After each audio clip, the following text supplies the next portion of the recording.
오늘 은혜 받을 말씀 마태복음 13장 44절 말씀 우리 함께 읽겠습니다. 천국은 마치 밭에 감춘 보화와 같으니 사람이 이를 발견한 후 숨겨두고 기뻐하며 돌아가서 자기의 소유를 다 팔아 그 밭을 사느니라. 아멘. 한번 오늘 본문 말씀을 한번 봅시다. 보화를 캐자. 이 시간 보화를 캐서 여러분의 가정에, 사업장에, 자녀들에게 나눠줄 수 있기를 주님의 이름으로 축복합니다. 아멘. 예수님의 설교는 항상 알아듣기 쉽게 설교를 하였어요. 그 이유는 예수님께서 비유로 말씀하시기 때문에 예수님의 설교는 아주 쉽습니다. 예를 들어서 공중의 새를 보라. 그 새는 심지도 않고 거두지도 않고 창고에 모아들이지도 아니하는데 하나님께서 다 먹이신다는 거예요. 얼마나 쉽습니까? 그것뿐만이 아니고 들에 핀 백합화를 보라.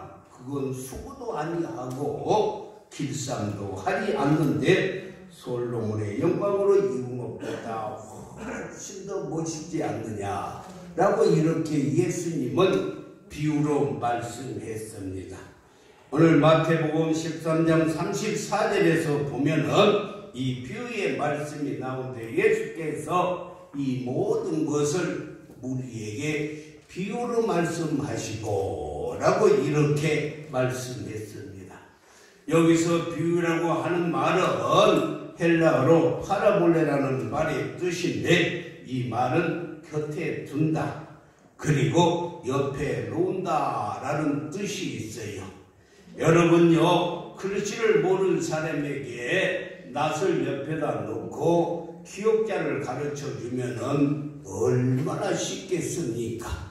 그래서 예수님은 이렇게 낫을 옆에 두고 기억자를 가르치듯이 아주 쉽게 설교를 하신 것을 볼 수가 있습니다.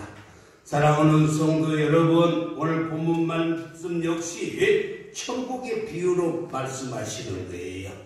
오늘 마태복음 13장 44절에 보니까 천국은 마치 밭에 감추인 보화와 같으니 사람이 이를 발견한 후 숨겨두고 기뻐하며 돌아가서 자기의 소유를 다 팔아서 그 밭을 사느니라 라고 말씀했습니다.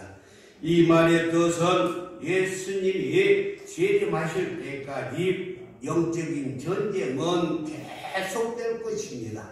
악한 마귀 사단은 어떻게든지 우는 사자처럼 산길자를 찾고 있기 때문인 것입니다. 그래서 출애굽기 17장 16절에서도 여호와가 아말렉과 더불어서 대대로 싸우리라. 주님 오실 때까지 악한 마귀와의 영적 전쟁은 계속된다는 것입니다. 우리가 전쟁하기 싫어도 북한의 젊은 김정은이 공격하면 전쟁이 일어나는 것입니다. 전쟁이 발발하면은 가난한 사람들은 별로 잃을 것이 없는데 부자들은 많은 것을 잃게 되는 것이에요. 지금 러시아와 우크라이나가 전쟁을 하고 있는데 세계의 경제가 곤두박질치고 유가가 상승해서 얼마나 힘들고 그리고 대출 이자가 얼마나 뛴지 사람들이 아우성을 치고 있는 것을 볼 수가 있습니다. 그리고 전쟁이 일어나면 제일 먼저 탈취를 당하는 곳이 은행이었습니다. 여러분들이 지금 은행에 얼마나 많은 돈을 예금해왔는지 모르지만은 전쟁이 일어나면은 아무것도 아닌 거예요. 그리고 보석상과 부잣집은 다 탈취합니다. 부잣집에는 금고 안에 큰 금덩어리도 각종 보석도 다이아몬드가 가득하고 달러가 가득 차고 신타임당 여사가 금고 안에 많이 들어 있습니다. 그래서 옛날에는 전쟁이 일어나면 부자들이 그것을 두고 갈 수도 없고 그렇다고 해서 짊어지고 갈 수도 없어서 아주 골치가 아픈 곳이었어요. 어느 거지 아버지와 아들이 길을 가다가 큰 부잣집에 불이 나서 그 많은 재산이 다 타고 있으니까 그걸 보고 아들이 아빠 우리는 걱정할 것이 없어. 우리는 집도 없고 냉장고도 없고 장롱도 없고 그러니까 이 걱정할 것이 없어. 할 것이 없기 때문에 그러니까 아버지가 하는 말이 너놈은 걱정을 없이 사는 것은 예비를 다 잘 둔 덕이다. 이렇게 말을 했다는 것입니다. 전쟁이 나면 거지는 몸만 빠져나가면 됩니다. 그런데 부자들은 머리가 아파요. 그 당시 이스라엘 주변의 나라들은 다 호정국들이에요. 블레셋은 얼마나 전쟁을 좋아합니까? 아수르, 암몬, 모압, 페르시아 주위에 다 싸움을 좋아하는 나라들이 있으니 이스라엘은 상처투성이에요. 그래서 이스라엘의 그 인사가 뭐냐면 살롬, 평안하십니까? 이 말이 언제 전쟁이 일어날지 몰라서 그들의 인사가 평안하십니까? 그래서 전쟁이 일어날 때마다 부자들은 금은 보배, 돈을 항아리에다 담아서 밭에다가 아무도 몰래 묻어두고 피난 갔다 와가지고 다시 꺼내는 것입니다. 그런데 피난 가서 다시 살아올 수가 없이 죽은 사람들도 있어요. 그래서 피난 가서 죽어버리면은 밭에 묻혀있는 금은 보아도 아무도 모르잖아요. 그래서 영원히 묻혀있는 것입니다. 그런데 밭을 갈아주는 착한 농부가 있는데 밭을 갈고 논을 갈 때 흙을 깊이 파서 갈아야 합니다. 왜 그러냐? 그래야만이 산소도 많이 들어가고 그리고 이 공중의 질소도 들어가고 햇볕도 많이 쬐어야만이 농사가 잘 되는 것입니다. 어느 날 착한 농부가 밭을 가는데 아주 깊이 가는데 항아리가 보이는 거예요. 그래서 뚜껑을 열어보니까 금은보와 진주가 엄청나게 있는 거예요. 그래서 집으로 달려가서 자기 집에 있는 소유, 작은 땅, 채소밭을 다 팔고 숟가락도 다 팔고 돈이 될 만한 것은 다 파는 거예요. 그걸 부인이 보고 왜 그러냐 해도 말하지 않습니다. 여자한테 말하면 다 깨져버려요. 그래서 여자한테 중요한 말을 하면은 미안합니다만은 큰일 나요. 왜 그러냐? 여자들은 아주 중요한 비밀이라도 말을 않고서는 못 살아요. 여자들의 특성이 여자들이 사는 재미가 말하는 재미인데 비밀이라고 말 않겠어요? 그래서 집에 있는 모든 것을 다 팔아가지고 밭 주인에게 가서 이제 저도 땅을 좀 사서 농사를 지어보려고 합니다.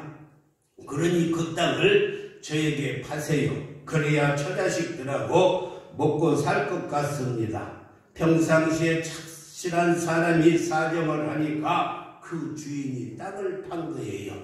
그리고 저녁이 되었습니다. 전 재산을 주고 산 밭에 가서 삽으로 파서 항아리가 나옵니다. 뚜껑을 여니까 가득 찬 금은 보화가 달빛에 반짝반짝 하는 거예요.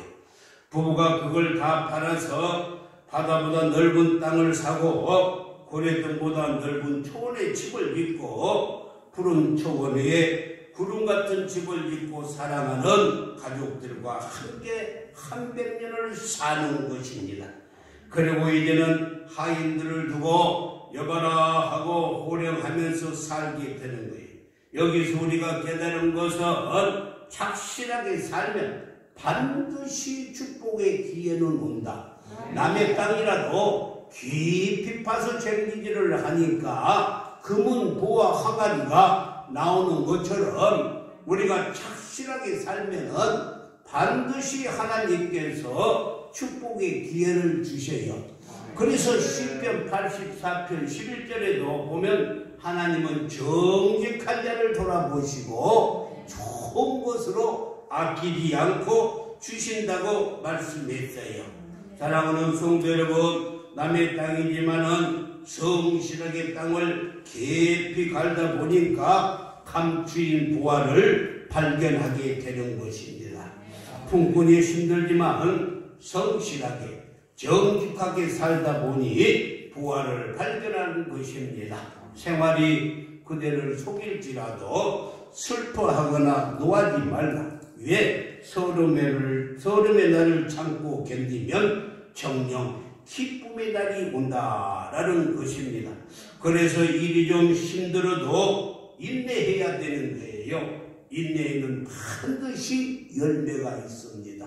시골에서 10장 36절에서 잘 말씀해 주고 있는데 너희에게 인내가 필요하면 너희가 하나님의 뜻을 행한 후에 약속한 것을 받기 위함이라. 너희가 인내하고 참고 견디면 하나님께서 약속하신 것을 반드시 받을 수가 있다는 거예요.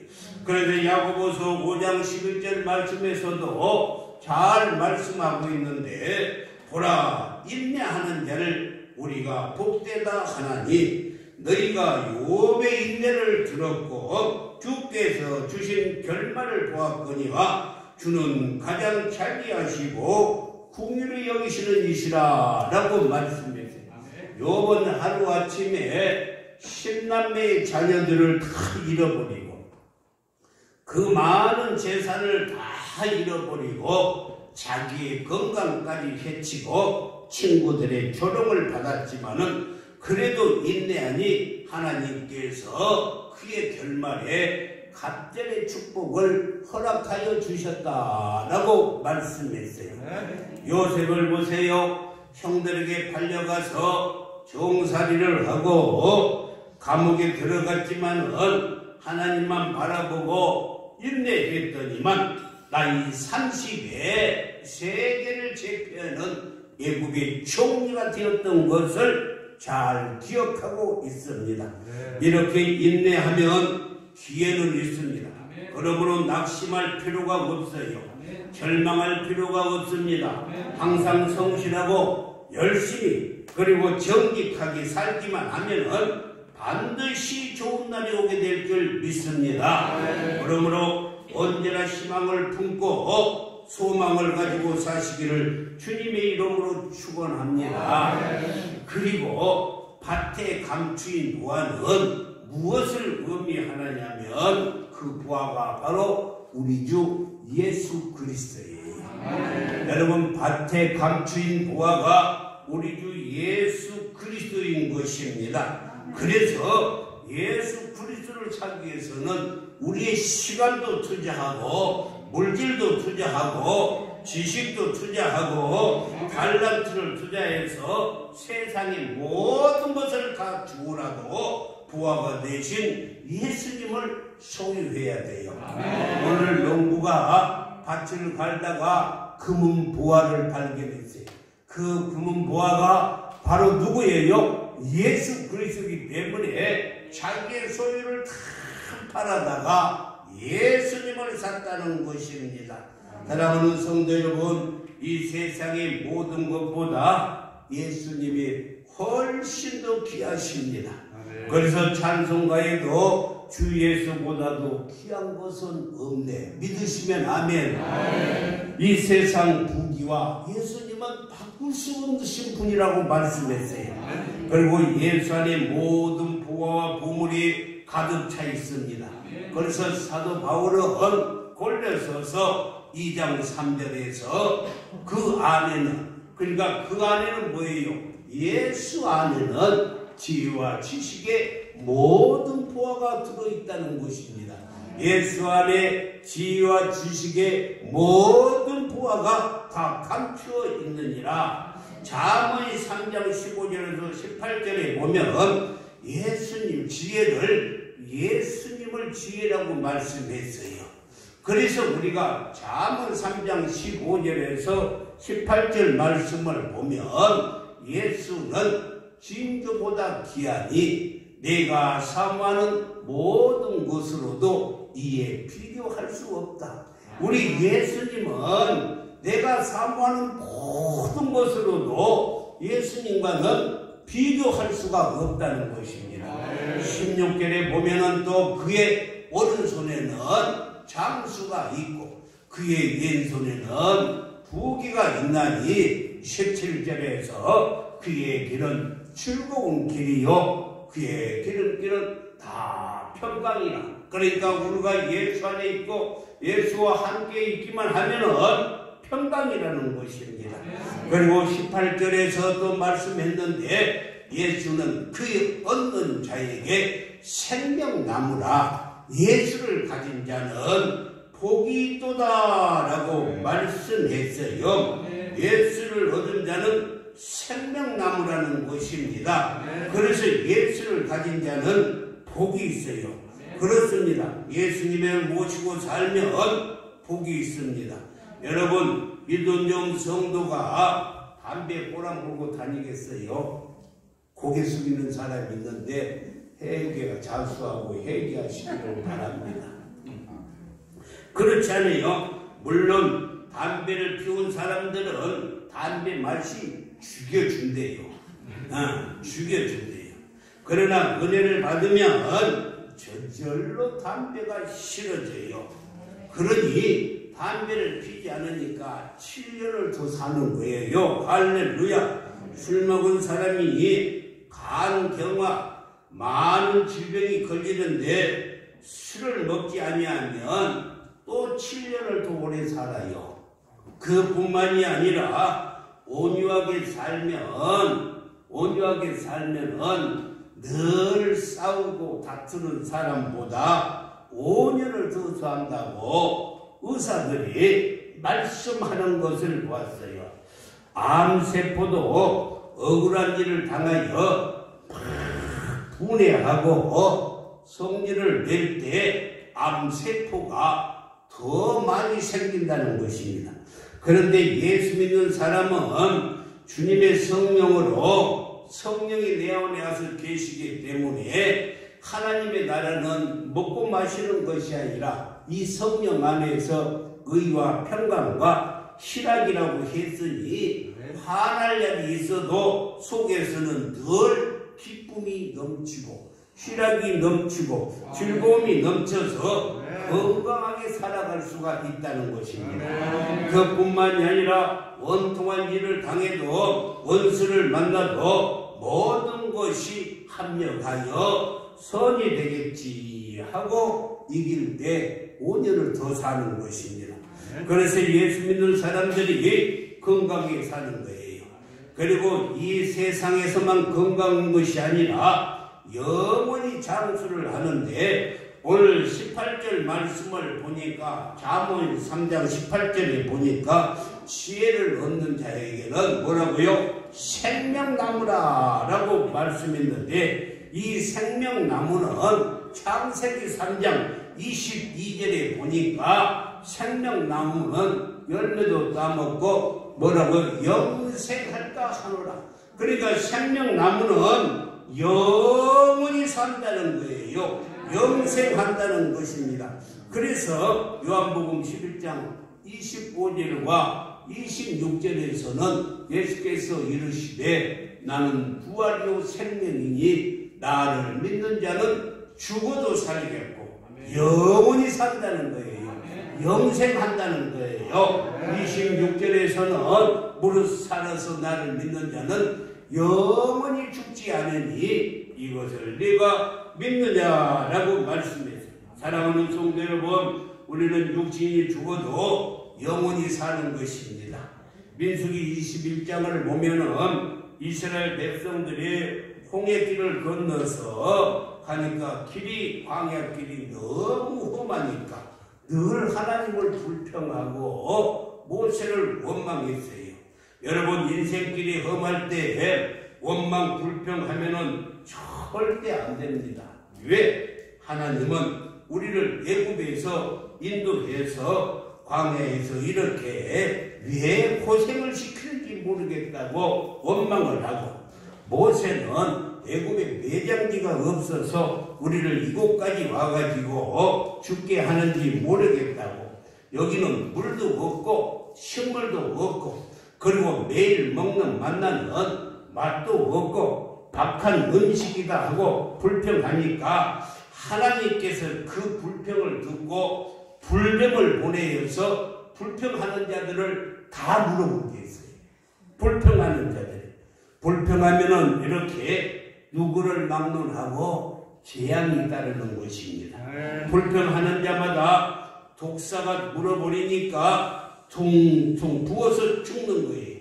이게 남편이 죽고 아들이 죽고 딸이 죽고 하니까 모세에게 달려와서 우리가 잘못했습니다. 원망하고 불평한 것 잘못했습니다. 하나님께 기도해 주세요. 불뱀을 좀 쫓아주세요. 할 때 모세가 기도하니 하나님께서 모세에게 구리뱀을 만들어 가지고 장대에 높이 달아놓고 바라보게 하여라 라고 말씀했어요. 그리고 그걸 바라보면 살리라 라고 말씀해요. 그래서 구리뱀을 만들어 달아놓았더니만 그것을 바라보는 자마다 해독이 되고 깨끗하게 낫는 거예요. 그것은 예수님께서는 이것을 뭐라고 인용을 했는가? 요한복음 3장 14절에서 16절에 이렇게 예수님이 인용을 했어요. 모세가 광야에서 뱀을 든 것 같이 인자도 틀려야 하나니, 15절에서는 이를 그를 믿는 자마다 영생을 얻게 하려 하시니라. 16절에 하나님이 세상을 이처럼 사랑하사 독생자를 주셨으니 이는 그를 믿는 자마다 멸망하지 않고 영생을 얻게 하려 함이라. 그 이스라엘 광야에서 이스라엘 백성들이 광야에서 이렇게 모세가 뱀을 들었을 때 바라보는 자는 다 사는 것처럼 예수님이 십자가에 달리시고 죽으심으로 말미암아서 우리의 죄를 다 담당해 주신 그것을 믿기만 하면 우리도 영원히 산다는 것을 말씀하고 있는 줄 믿습니다. 사랑하는 성도 여러분, 장대의 불뱀을 바라보는 자는 뱀의 독이 다 빠져나가고 생명이 연장이 되듯이 십자가에 달리신 예수님을 바라보고 믿는 자는 불뱀의 독뿐만이 아니라 마귀의 독, 죄의 독도 다 해독이 되고 영원히 살게 된다는 것입니다. 그러기에 온 세상 것 다 팔아서라도 예수님을 소유하여야 하는 것입니다. 왜 그러냐? 예수님이 복의 근원이시기 때문에. 그래서 다윗은 시편 16편 2절에서 뭐라고 고백을 하냐면 주는 나의 주님이시여 주밖에 나의 복이 없다라고 고백했어요. 예수님밖에 나의 복이 없다.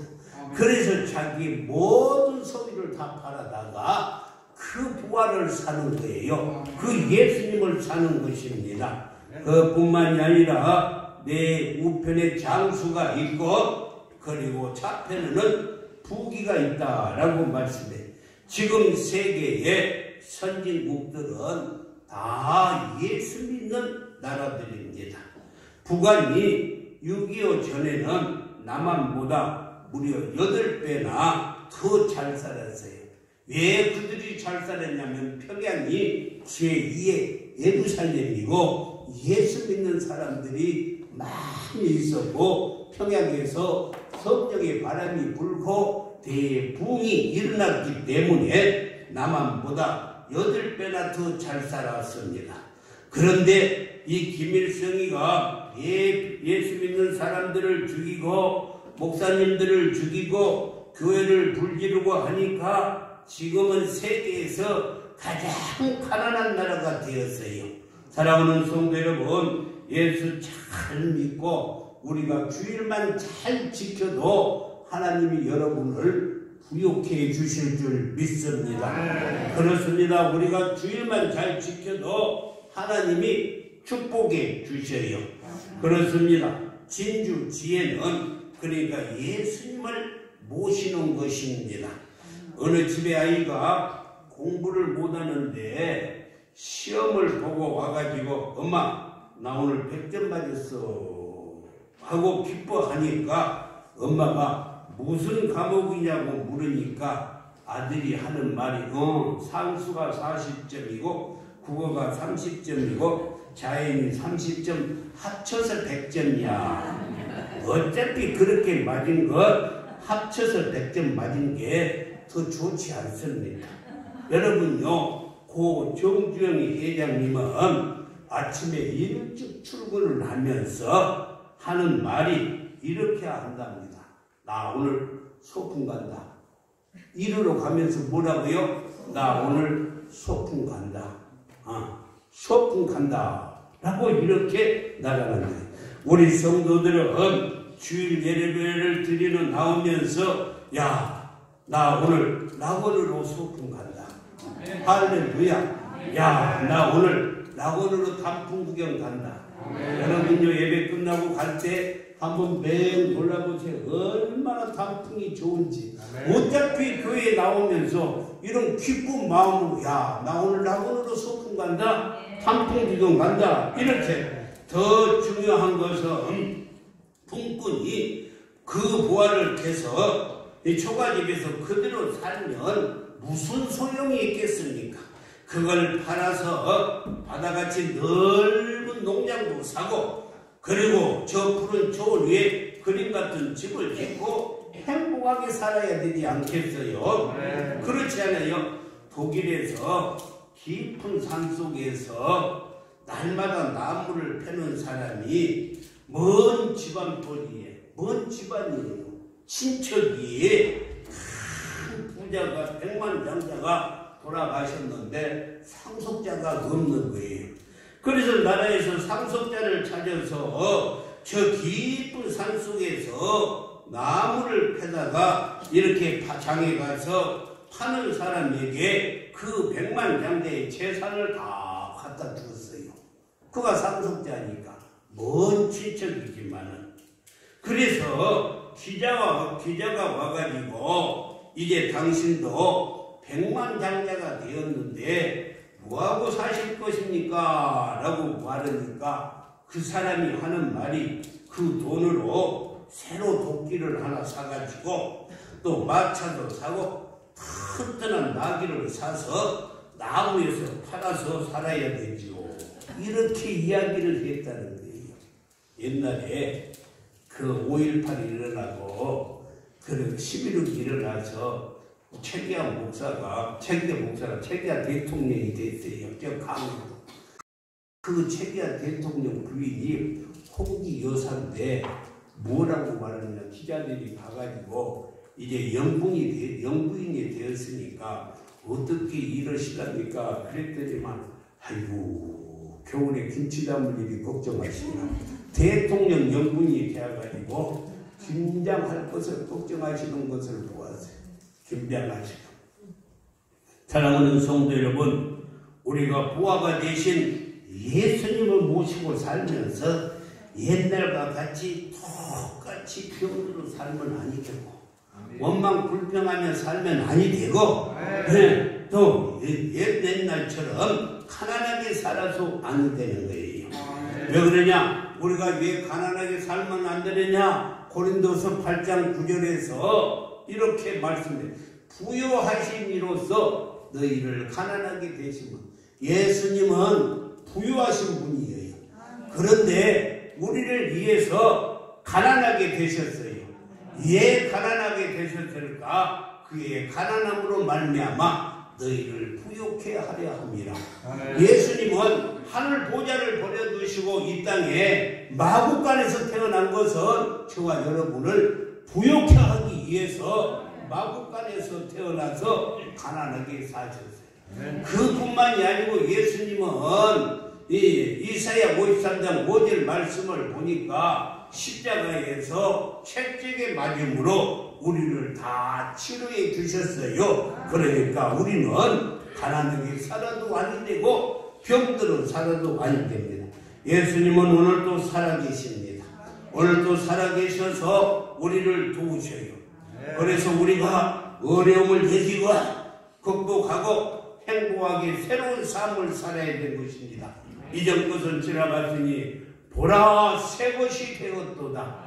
우리는 예수 믿고 새 것이 된 줄 믿습니다. 할 수 있거든이 무슨 말이냐? 믿는 자들에게는 능치 못할 일이 없느니라. 확신하십니까? 하나님은 나의 힘이시다. 하나님은 나의 반석이시고 나의 구원의 뿌리시고 나의 방패시고 그 하나님이 나의 산성이시고 나를 건지시는 자이신 줄 믿습니다. 내게 능력 주시는 자 안에서 그래서 우리는 모든 것을 할 수 있는 자들인 줄 믿습니다.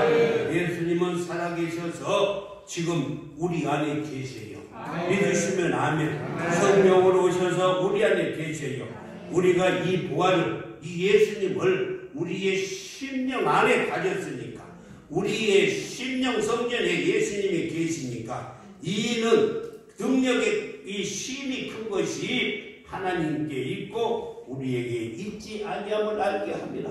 예수님이 지금 내 안에 오셔서 내 심령 성전에서 오늘도 우리와 함께 해주시고 일하시기 때문에 내게 능력 주시는 자리에서 모든 것을 할 수 있는 줄 믿습니다. 사랑하는 성도 여러분, 보배가 되신 주님과 멋진 삶을 펼쳐나가시기를 주님의 이름으로 축복합니다. 우리의 모든 것을 다 드려서 그 보배를 삼으로 말미암아 예수 그리스도를 나의 주인으로 삼음으로 말미암아서 우리는 승리하는 삶을 반드시 살게 될 줄 믿습니다. 기도하겠습니다.